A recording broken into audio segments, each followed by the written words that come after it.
Bonjour à tous et bienvenue dans notre podcast Business dans l'Aube. Alors aujourd'hui, on a le plaisir et puis l'honneur d'avoir Georges Legbel avec nous qui va se présenter très rapidement. Georges. Ouais, merci Yann. Oui, alors Georges Bell, je suis entre autres choses d'abord un chef d'entreprise. Je sévis dans le second zone du bâtiment depuis une vingtaine d'années avec des sociétés qui sont à Romilly et à Nogent-sur-Seine, donc plomberie, chauffage, électricité, climatisation. Et puis, comme tout bon artisan, et étant un artisan engagé, je suis depuis maintenant 2 ans, j'ai l'immense honneur d'être le président de la Chambre des métiers de niveau départemental de l'Aube. Je suis aussi le vice-président de la Chambre régionale des métiers, donc Grand Est, qui regroupe les 10 chambres du Grand Est, et je suis en charge surtout de la formation et tout ce qui est transmission, donc vaste sujet aujourd'hui. Et puis, entre autres casquettes, j'ai la chance aussi d'être le président du réseau CFA Alméa Formation Interpro, ici présent dans l'Aube à Pont-Sainte-Marie, où on traite tous les métiers de bouche, la carrosserie, hein, c'est un CFA Interpro, mais 14 sites dans l'ex-Champagne-Ardenne, avec, ça représente un peu plus de 5300 apprenants. Donc ça fait d'Alméa le premier CFA du Grand Est, bien avant même nos petits camarades de jeu de l'Alsace, donc avec 370 collaborateurs. Donc, voilà. Bon, déjà, on peut voir que tu n'es pas hyper actif en ayant autant de casquettes. Moi, ce qui m'intéresse aujourd'hui, en plus d'avoir le plaisir de pouvoir discuter un peu avec toi, c'est d'avoir vraiment ta vision et tes visions en fonction de tes casquettes sur le marché 2024. Voilà, on a maintenant quelques mois et en 2024 et on commence à avoir du recul, en tout cas on est en 2024, bien dedans. Comment tu vois les choses, comment vois-tu le marché et quelle est ton analyse? Alors on va prendre une globalité, mais on va prendre un vieil adage qui dit que quand le bâtiment va, tout va. Alors malheureusement, aujourd'hui, dans le bâtiment, ça ne va pas. Alors il y a plusieurs explications, on peut s'étendre, on peut rentrer dans les détails, mais c'est caractéristique de ce qui se passe actuellement dans une globalité. On est dans une période, on a bien vu, l'inflation, même si elle est annoncée en baisse, est même là, et puisqu'on annonce 2,9%, ce qui est quand même pas négligeable, mais c'est mieux que l'année dernière.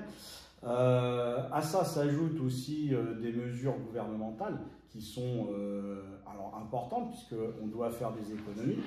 Bruno Le Maire a eu la gentillesse de nous annoncer que nous devions et il devait trouver 10 milliards d'économies, donc ça ne se trouve pas sous le signe. Non, c'est pas une petite somme. Ce qui est très paradoxal, c'est que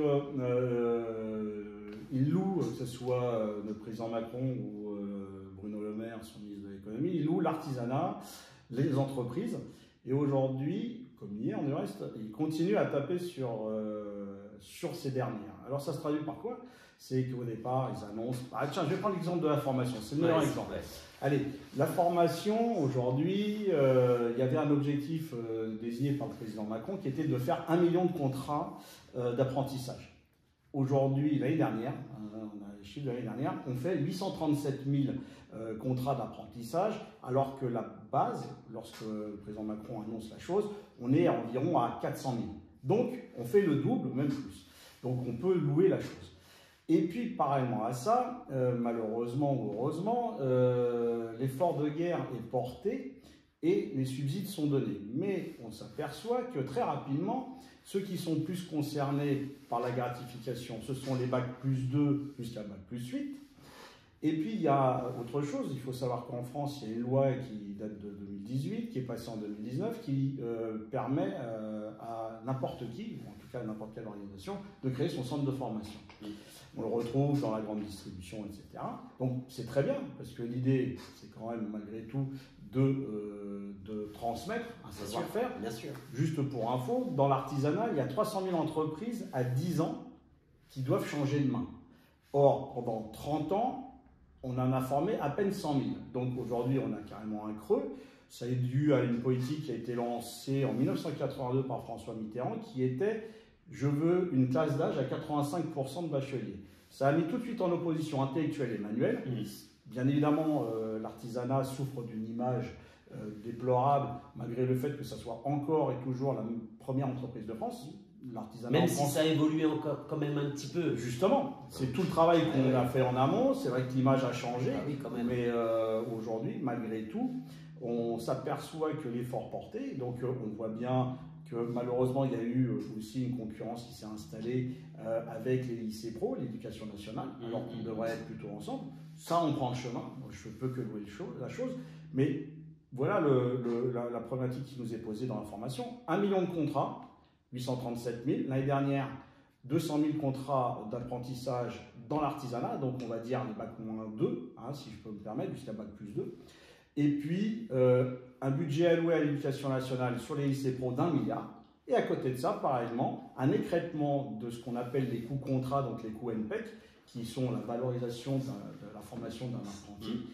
C'est-à-dire que c'est le coût que touche un CFA qui est écrété de 10%. Donc, on donne plus d'un côté, on donne moins de l'autre, sachant que les sachants, c'est bien les artisans, que ce sont quand même bien les CFA qui ont des plateaux techniques. Alors aujourd'hui, bien évidemment, on est en discussion avancée avec l'éducation nationale. Moi, volonté sur le territoire, et j'ai la chance sur le territoire Champardonnais et l'Aube en particulier, d'avoir un recteur d'académie, une DAZEN, un DAFPIC qui joue le jeu. Bien au contraire, on est bien tous en phase. Ce n'est pas le cas partout. Donc voilà, et aujourd'hui, qu'est-ce qu'on fait, vu qu'on a une pénurie de main-d'œuvre, en général, quel que soit le métier, je vais sortir aussi de l'artisanat. Il y a quand même énormément de postes à pourvoir, on n'arrive pas à les pourvoir. On connaît bien ça dans le milieu de l'intérim. Voilà, effectivement, voilà un très bon exemple. Malgré le fait que l'intérim est la seule activité qui augmente, il y a une baisse significative d'emplois dans l'Aube. Et puis on a aussi une population qui avance. On a la chance d'être dans un territoire, on est 316 800 dans l'Aube. On est le seul département du Grand Est à avoir un solde migratoire positif, c'est plutôt très favorable pour nous. Par contre, paradoxalement, on a un des taux de chômage les plus élevés, on est à plus de 9%, et on a malheureusement, sur cette population de 316 000 habitants, on a 9 000 allocataires RSA, ce qui représente un budget pour la collectivité de 66 millions, si je ne me trompe pas, ce qui est énorme. Donc on a du potentiel. Et puis il y a un autre phénomène post-Covid qui est la reconversion, où les gens veulent vivre différemment. On a un peu modifié, il y a un paradigme et un référentiel sociétal qui bouge, on est en pleine mutation. La valeur travail elle-même suit cette tendance-là. Donc pour les vieux cons comme moi, on n'arrive pas très bien à comprendre ce qui se passe, malgré les chiffres, malgré tout ce qu'on veut. On voit bien qu'il y a cette mutation-là, on n'arrive pas à la maîtriser, on ne comprend pas l'état d'esprit. Donc je parlais de valeur, et là aujourd'hui, on a du mal à caler tout ça. Alors, il y a des discours, on nous annonce des belles choses, par exemple sur la rénovation énergétique, puis après on nous dit, 2 jours après, on fait marche arrière, on nous dit, typiquement la rénovation énergétique, tout le monde loue le fait de condamner toutes ces passoires énergivores, ces passoires thermiques dans les logements. C'est pour le bien-être et de la planète et des gens. Et puis, il y a des annonces qui sont faites le vendredi par le ministre Béchu, entre autres, contredit le lundi par son ministre de tutelle, Le Maire, où il faut aller vraiment dans cette direction-là, et des mesures avec des modifications du système MaPrimeRénov', qui n'était déjà pas génial, mais qui avait au moins le mérite d'exister, qui aujourd'hui vient être écrété d'1 milliard, alors qu'on a un vrai besoin dans le bâtiment. Donc et c'est vrai que si je comprends bien, en fait, ce que tu exprimes là, c'est que en plus ça cristallise un petit peu toute la société active, parce que en fait on ne sait pas où on va, et on a des fois des marches arrière du jour au lendemain. On nous parle d'un truc, le lendemain on nous dit autre chose, et comme déjà on est dans le doute, c'est clair que le milieu du bâtiment de manière générale c'est pas où il va, et donc du coup ça arrête un peu de travailler, quoi. Oui, alors ça arrête de travailler, il y a moins de projets. Si je parle que de notre territoire dans l'Aube, il y a moins de projets qui sortent, bien évidemment. On a une baisse générale au niveau du bâtiment, juste faire la parenthèse, mais sur le marché de la rénovation, de 40%, et plus de 50% dans le marché du neuf. Donc si on n'a pas le neuf, si on n'a pas la rénovation, et qu'on vient d'être écrété encore d'1 milliard au niveau de la rénovation énergétique, je ne vois pas comment les sociétés du bâtiment vont pouvoir s'en sortir, sachant que en plus le système d'aide et de primes, je ne suis pas forcément favorable, parce qu'on met là encore sous perfusion un marché. Complètement. Ça me fait penser à l'automobile avec les jupettes et la durette. Une fois qu'on a enlevé la perfusion de l'aide, qu'est-ce qui va rester? Alors la contrainte aussi de cette aide vient créer là encore des marchés de niche et des marchés tout court pour des gens pas tout à fait bienveillants qui ont une force commerciale sans savoir-faire technique, qui eux ont tout un arsenal administratif et un bataillon d'administratifs qui peuvent répondre très rapidement et élaborer les dossiers, qui sont une vraie contrainte, c'est un vrai millefeuille. Et mais alors sans technicité derrière, qui sous-traitent. Par contre, ils absorbent l'ensemble des primes. C'est ce que nous, dans notre jargon, on appelle ça, on appelle les escrotermes. C'est-à-dire qu'en fait, ce sont des commerciaux. Tant qu'ils ne sont pas sortis avec le bon de commande de chez vous, et ben voilà, ils cristallisent, comme tu disais, et ils absorbent un maximum de primes et autres. Et l'artisan tout seul, ou le petit artisan en moyenne dans l'Aube, on est 2, quelque chose, donc qui est en employé, donc ça pose bien un vrai problème. Donc aujourd'hui, tout a été fait dans l'idée de base, elle est bonne. C'est un petit peu comme la micro-entreprise et les auto-entrepreneurs. À la base, c'est une bonne idée parce que ça permet de s'essayer, ça permettait normalement d'augmenter son pouvoir d'achat. Puis on s'aperçoit qu'il y a eu une déviance. Encore une fois, dans le bâtiment, c'était prévalent, où on a, sans le vouloir, légaliser le travail au noir. Donc, il y a toujours eu des belles choses, avec des vraies belles intentions. Malheureusement, dans la mise en place et le côté opérationnel, on est totalement à côté de la plaque.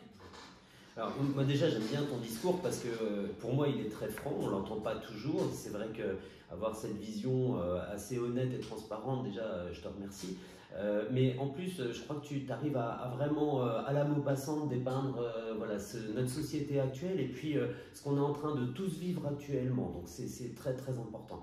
Maintenant, j'aimerais qu'on fasse un focus sur ok, du coup, on fait comment, de ton point de vue, en 2024, avec ce que tu nous as dépeint, qui, on va pas se mentir, c'est pas le plus positif qu'on ait vécu jusque-là. Bon, ok, on fait comment? On abandonne? Ou alors on a des solutions, on a des attitudes à avoir, des comportements à adopter.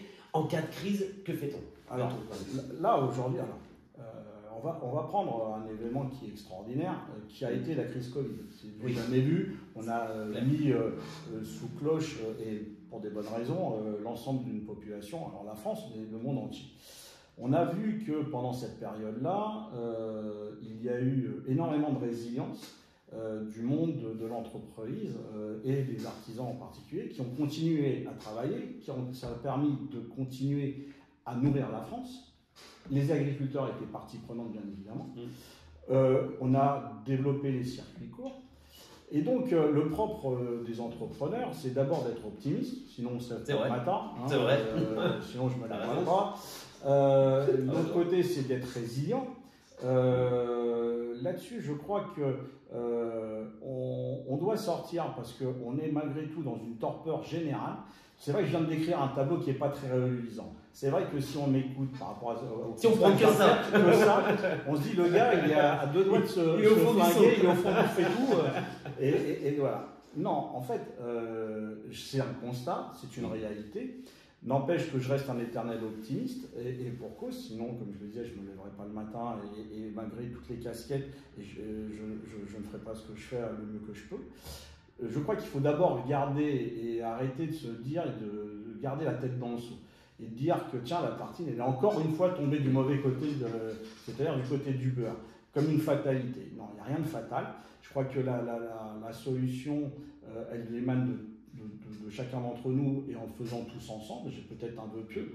Moi, je pense qu'il faut, par rapport à ce que je disais tout à l'heure, au niveau de la valeur, etc., il faut qu'on revienne là aussi sur les fondamentaux, à savoir d'abord remettre l'humain au milieu du village, remettre aussi de la bienveillance, remettre de l'écoute. Il faudrait que ceux qui nous commandent, ou en tout cas ceux qui essayent de nous diriger, écoutent ce qui se passe sur le terrain. Sur le terrain. On est des gens de proximité. J'ai la chance d'être moi-même entrepreneur et, donc, comme je l'ai dit tout à l'heure, artisan. Mais comme chambre de métier, on est les premiers à être en contact avec le tissu du commerce et de l'entrepreneuriat de proximité. On est quand même sur un territoire agricole, je le rappelle, et donc très éparpillé. Il n'y a pas que 3 ETCM, même si sur 316 000, ça représente 172 000 personnes, 182 000. Mais il y a tout le reste du territoire. Tout à fait. Donc, avec chaque coin du territoire, que ce soit le nord-ouest au bois, avec nos gens, Romilly, Barcé-Canet, Bar-sur-Aubois, Briey-et-Noix, etc., il y a des vraies richesses, des vrais talents, des vrais savoir-faire. Je crois que si on ne se met pas à nouveau tous ensemble, et la caractéristique de notre territoire, et pour la chance d'aller un peu partout au-delà de la France, mais sur notre territoire Grand Est, l'Aube a une particularité, c'est qu'il est très solidaire. Et aujourd'hui, cette solidarité, elle se traduit, si je regarde à mon petit niveau, avec les autres chambres consulaires, où on travaille main dans la main. On fait fi d'un artisan, une industrie ou un agriculteur. Non, il n'y a pas de lutte. Et sachant que moi, je dépends de l'agriculteur qui va faire le blé. Après, il y a un peu d'industrie pour faire la farine, si je vais par là. Et moi, j'ai mon artisan boulanger qui va faire son pain. Donc, on est tous intimement liés. Si ça, on ne l'a pas compris, on se plante. Donc, c'est en faisant ensemble, en se serrant les coudes, en gardant un semblant d'optimisme, même si, effectivement, on est dans l'alarmisme, je ne dis pas encore que, effectivement, le conflit en Ukraine, certains en ont profité, qu'on soit bien clair, la hausse des matières premières, dans certains cas, aujourd'hui, tout n'arrive pas de Chine, hein, on ne fait pas que du Wish. Donc il faut arrêter aussi là de nous prendre pour des idiots. Il y a eu des abus, c'est en train de se stabiliser. Je dois louer les services de l'État. On va me dire je fais de la lèche, mais non, moi j'ai la chance de travailler avec l'ensemble des services de l'État. Dès qu'on les sollicite, ils répondent et on trouve des solutions pour les entrepreneurs qui ont des difficultés avec des moratoires, etc. Le problème c'est qu'ils viennent nous voir, et quand ils viennent nous voir en chambre consulaire, généralement c'est trop tard, donc on se bat un peu violemment. Mais je crois qu'il faut garder de l'optimisme. Tout n'est pas noir, il y a des chiffres qui sont plutôt à la hausse.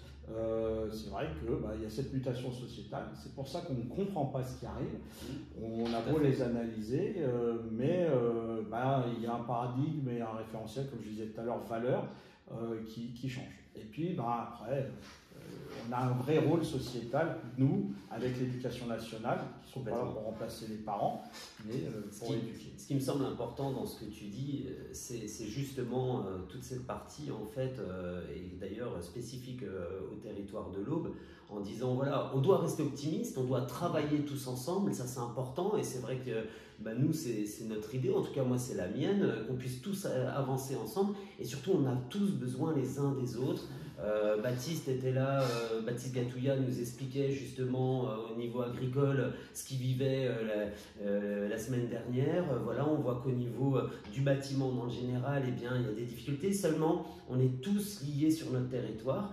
Et moi, c'est ce que, pour le coup, j'apprécie chez toi, c'est que tu es un vrai acteur et que tu apportes à l'ensemble du bassin. Donc je te félicite pour ça et je pense qu'en effet c'est la solution pour aller plus loin cette année, pour en tout cas combattre et garder un côté optimisme et recréer des projets et puis accompagner les projets existants. Tu parlais de TCM tout à l'heure, c'est quand même un bel acteur, qui nous permet de travailler. Complètement. Au Habitat, on a les organisations de ce type, mais le conseil départemental est très présent et développe, les budgets ont été réalloués et on peut que s'en féliciter. Bien sûr, rien ne passe sans argent, mais tout peut aller aussi un peu différemment avec la volonté. Je ne veux pas faire de la bienveillance pour faire de la bienveillance. Non, mais c'est au contraire. Mais c'est important de dire que c'est... non. Tu parlais de Baptiste tout à l'heure. Baptiste, il a un très beau parcours. Il vient d'être papa pour la deuxième fois en plus. Et on est intimement liés. Au-delà qu'on soit sur le même territoire, lui et moi, puisqu'on est dans le Nogentais. mais on est intimement liés, lui, du côté agricole, moi, du côté artisanal. Parce que l'un transforme l'autre et l'un a besoin de l'autre. Et on retrouve ça dans le monde industriel, etc. Et donc, c'est vrai qu'on a cette chance de tous connaître. On est un petit territoire très chaleureux. C'est ce qui compte. Ce qui fait notre force. C'est ce qui nous fait notre force. Tout à fait. Voilà. Soyons tous acteurs du territoire. C'est ça. Pas un plus que l'autre. Là aussi, bien sûr qu'il y aura toujours des guerres d'ego. Oui. Bon, ben voilà, ben ça je les laisse à ceux qui ont de l'ego. Moi, je considère que j'en ai pas, et dans le sens où la chance, quand tu es élu, tu es là pour une mission. Tu n'es pas là pour te valoriser toi-même, tu essayes d'apporter ta petite pièce à l'édifice. C'est pas de la fausse modestie, je fais pas du flanc-mireille pour ça. Mais on est au service, moi je suis au service d'une cause, quelle qu'elle soit, que ce soit dans la formation, que ce soit dans l'artisanat, ou que ce soit pour mes propres entreprises et pour mes collaborateurs. Aujourd'hui, moi j'ai 40 collaborateurs. C'est pas anodin dans le bâtiment. Non, il faut leur assurer, parce que derrière ces 40 personnes, il y a aussi 40 familles. Bien sûr. Et ces 40 personnes, je dois faire avec, et eux doivent faire avec moi.